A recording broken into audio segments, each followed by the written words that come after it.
nation. No donation, no salvation. And remember, respect is everything. And we're back. And today we're going to be looking at some power function motors from China. I think these are Chinese. I don't actually know per se. But yes, this is the this is based on a Lego servo motor, which only came in, I think, 3 sets. One of them was a train set. I don't know what the others were. I could be wrong on that as well, but yeah, this is a very rare motor that's kind of hard to get a hold of.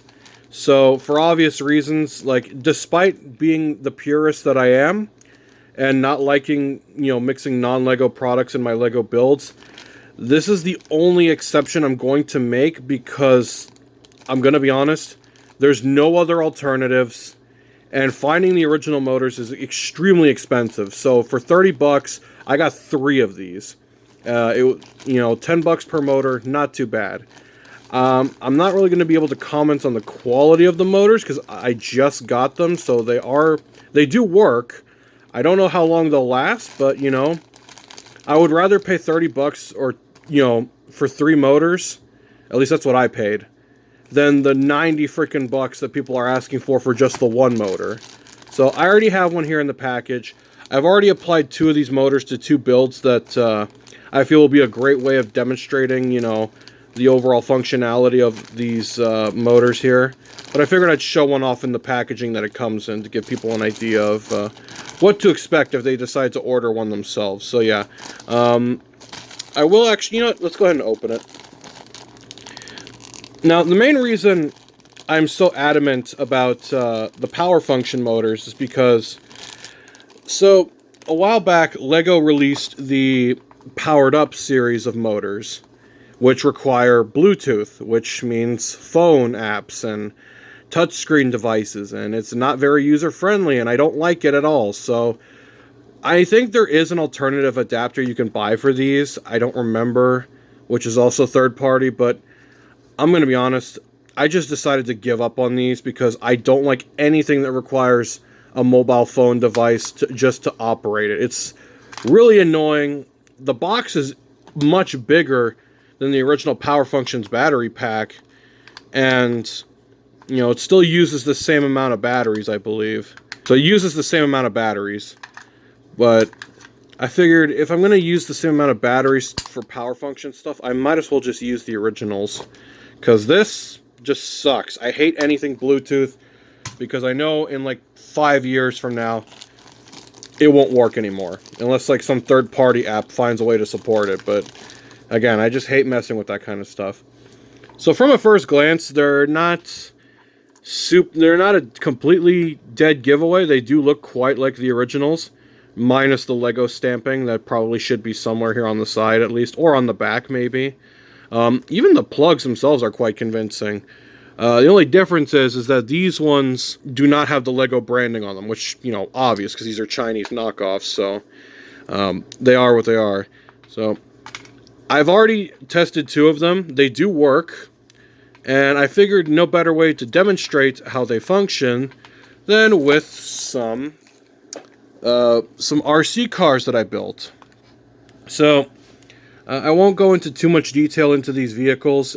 I'll probably save that for the second part of the video, but we're going to go straight to the RC demo. We're not going to use this car because I don't have batteries in it, but it's the exact same car underneath. Because, believe it or not, I actually built 2 of these cars.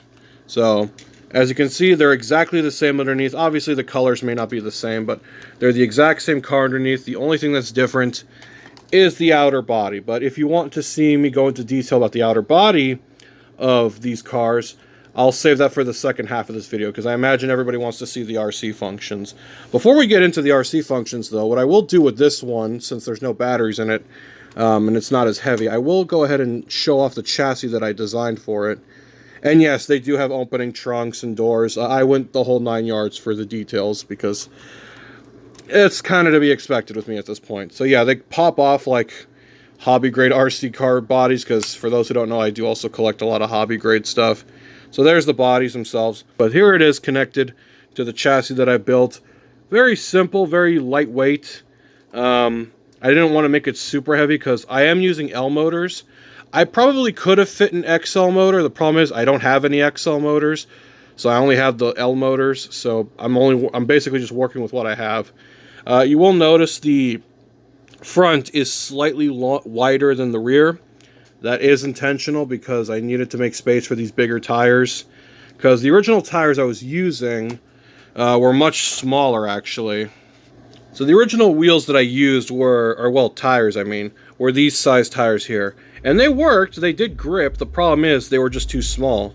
So, yeah, here it is next to the original wheel that I was using before. This chassis has been updated several times to accommodate, different parts and such. Mostly the wheels, just to get them to fit and work with the RC bodies that I built. But yeah, these were the wheels I was using initially. I was going to use these ones for the muscle car to kind of give it that old school, like, vintage look with the white wall and the, hubcap style wheel. Unfortunately, I only had 3. I had all 4 hubcaps, but I didn't have all 3 of the same rim. So this one is slightly wider, and it wasn't going to fit. The other problem is the type of muscle car that I did build was a much more modern style muscle car, so this wouldn't even have fit anyway. But maybe if I get another one of these L motors and another, battery pack and setup, I'll use this third one and build like a 50 style car. But we'll save that for a different time. But let's go ahead and take a greater look at the rest of the chassis here. So I did the best I could to reinforce everything as much as I could to keep it as lightweight but as efficient as possible, because Lego, is quite heavy. I was going to use standard bricks for the body. The problem is, when I did that, it was way too heavy, so I had to resort to Technic parts.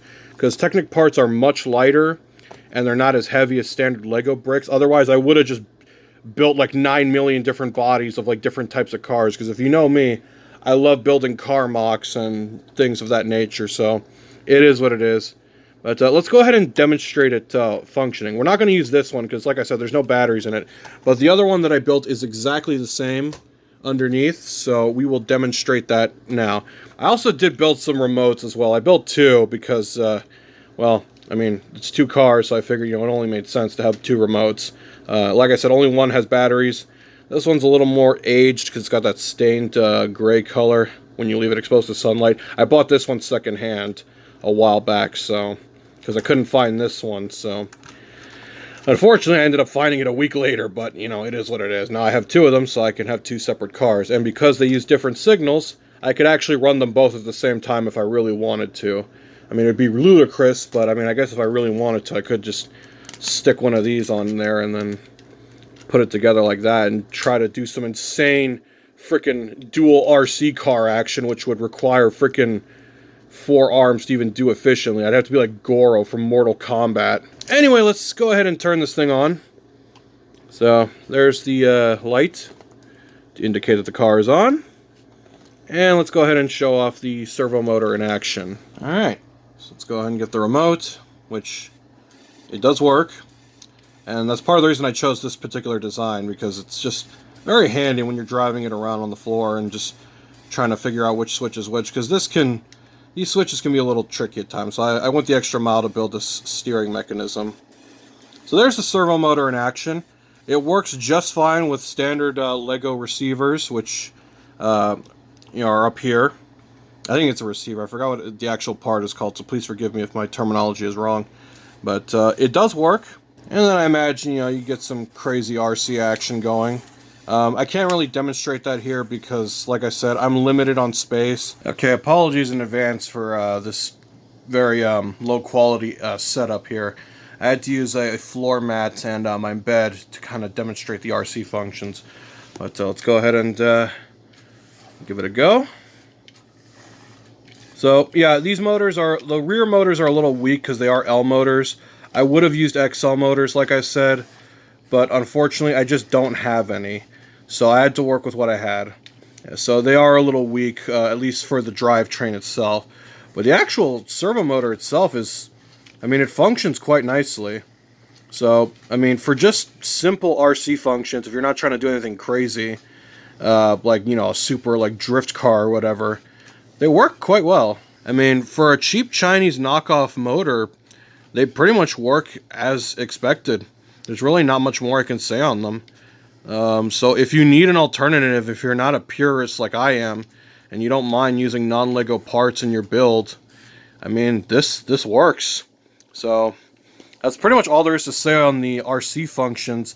I guess I'm going to go ahead and go into the details of the actual cars themselves to do a brief little show off, since I did put a lot of effort into designing the actual bodies themselves. And as stated before, I did build 2 of these chassis, so if I wanted to run them simultaneously I could, since I'm running them on separate channels, which can be adjusted with the remotes here. I will be taking the batteries out after this video because I don't want to leave them in here, because there's no switch on this, and I don't like leaving batteries in toys anyway because they tend to leak after a while and they damage the electronics. So if you are storing things for long periods of time, please take out the batteries. It'll do you some wonders in the long run. But anyway, so I can't really demonstrate both bodies at the same time, or both chassis, because like I said, I only have batteries in one of them. But the nice thing about this system that I have here is that I made it very modular, so that I think that's the right term. So I can just remove one body and swap it out, so that if I want to use the other style body, I can just plug it right in. So I'll go ahead and plug in the more supercar style body that I built for this. The only downside is I would have to switch the wheels out if I wanted to use them on this car, but since I specifically designed this particular car to work, or not work, but just to fit the aesthetic of these rims. But for the sake of demonstration, you know, like an actual RC car, you just plug them in. Go ahead and close all that up. Okay, granted, actual RC cars may not be this detailed, but that's because I went the extra mile to include opening trunks and such. And doors as well, because, you know, I do go the extra mile. But anyway, let's go ahead and demonstrate the car. Let's go ahead and put the headlights down, because if you've ever seen the real car, this is based on the Vector W8, it doesn't have pop-up headlights, it has pop-down headlights. And there are headlights in there. They're hard to see, but they are there. They're represented by these little clear pieces. They don't turn on, unfortunately, because I don't have any LED kits to, you know, light those up. But maybe I'll pick some up in the future. I used to have some, but I don't have them anymore. They broke, so I had to throw them out, unfortunately. But like the other car, you know, it does work. And there's really not much of a difference in weight. In fact, I think this one might be lighter, just because of the style of car that I based it on. But yes, this is based on a Vector W8 sports car, so that's pretty much all there is to say on the RC functions of these vehicles. So I guess we'll just go into the second half, which is kind of going based on what I modeled these cars after and doing some close-up shots. Okay, for the next part of this video, we're going to be focusing primarily on the RC bodies themselves, since I wanted an excuse to talk about these, so I figured why not talk about them in the demonstration of said servo motors. So we've already talked about the servo motors. We're going to go ahead and talk about the RC car bodies that I modeled these cars after. So this first car, this is the first car I built. This one is inspired by the Vector W8 sports car from the early 90s. There were prototypes built in the mid to late 80s, but the car never was officially released until I want to say 1990 to 1992. The car didn't last very long. It was a very underdeveloped vehicle. It had a lot of issues, and it's kind of a shame because it's a very nice looking car. It looks quite beautiful in my opinion for 90s supercar standards. It also was powered by, I want to say, I think it was some kind of General Motors V8. It used a lot of reused General Motors parts, despite being, you know, quote-unquote, an American supercar. But it was a V8, if I remember correctly, and I think they only came in automatic. I don't think there was ever any manual Vector W8s that ever existed. But let's go ahead and go over the body. So, like I said, I did include the hideaway headlights, which were not the easiest thing to do. This took so much trial and error just to get the shape right of the front of the car, and to get these to work without, you know, any major complications. But they are linked, and they do work, just like the real car does. They don't turn on, sadly, but, I mean, if I really wanted to, I mean, I could probably put some fairy lights in there and get the same effect if I really wanted to simulate the headlights turning on. Which, actually, that gives me an idea. Since I kept bringing it up earlier, I decided to grab these off my shelf since I have so freaking many of them. And let's go ahead and open one of these. So yeah, you can buy like tons of these for like $10. You can get like, how many are in this? I have no clue. And apparently they're also for romance and love. So keep that in mind. So go ahead and just, I guess, stick that under there. I mean, I'd have to find a better way to mount it, but I guess if you wanted to, you could stick them in like that and then get that out. I mean, that kind of works. I mean, they're not very bright, but I also have like a million LED lights on at the moment, so it is what it is. Alright, but now that we're done playing with that, yeah, the car does have an opening hood, or trunk, I guess, because it was a mid-engine car. So, you can open that.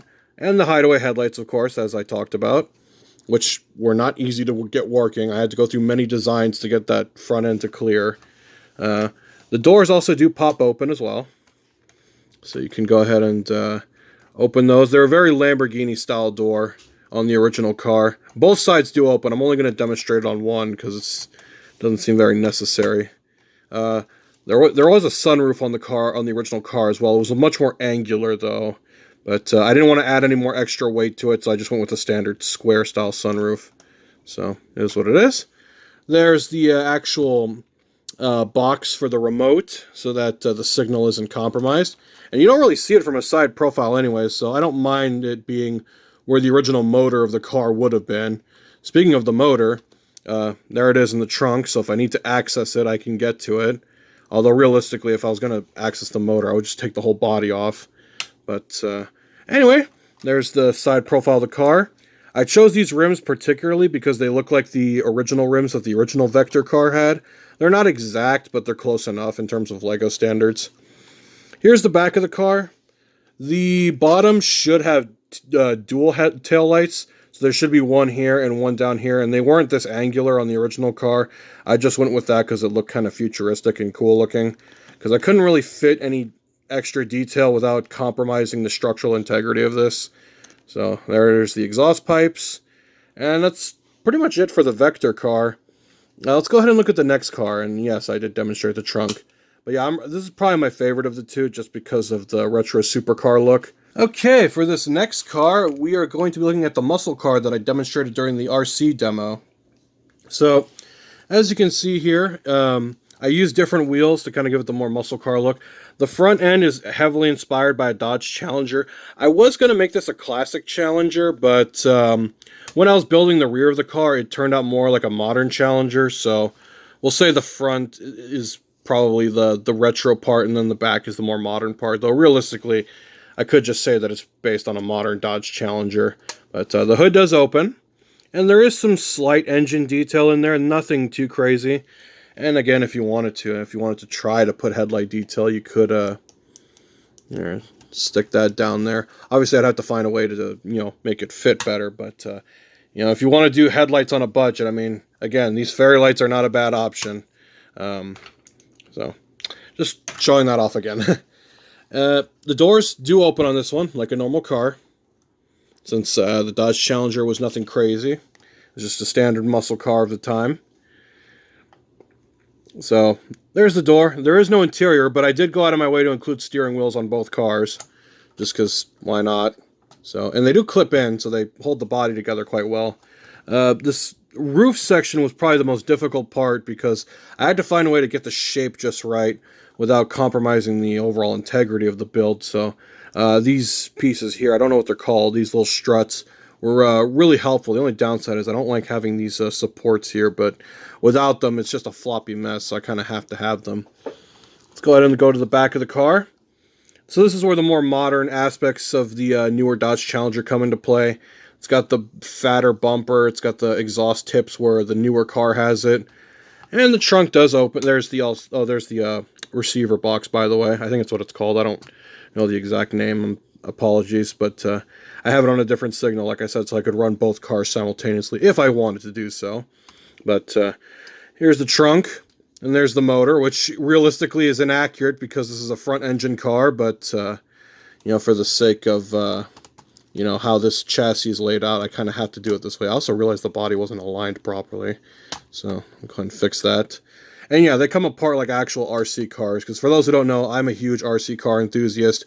I have proper, you know, high-end RC cars that go like hundreds of miles an hour just for the sake of fun. But I don't know, something about doing it in Lego form is just so much more satisfying because it's not something that should really work, but I managed to make it work, and I'm kind of proud of myself for that. And that's the main reason I wanted to make this video, because I wanted to prove to myself that I could do this. And since we're pretty much going to be closing things off, let's go ahead and get both cars in shot, just for one final little thing here. But anyway, there they are. I hope you all enjoyed this video. I'm sorry if it was super long, and a lot of it was just kind of rambling, but until next time, you all have a good one. Hallelujah! Another soul saved!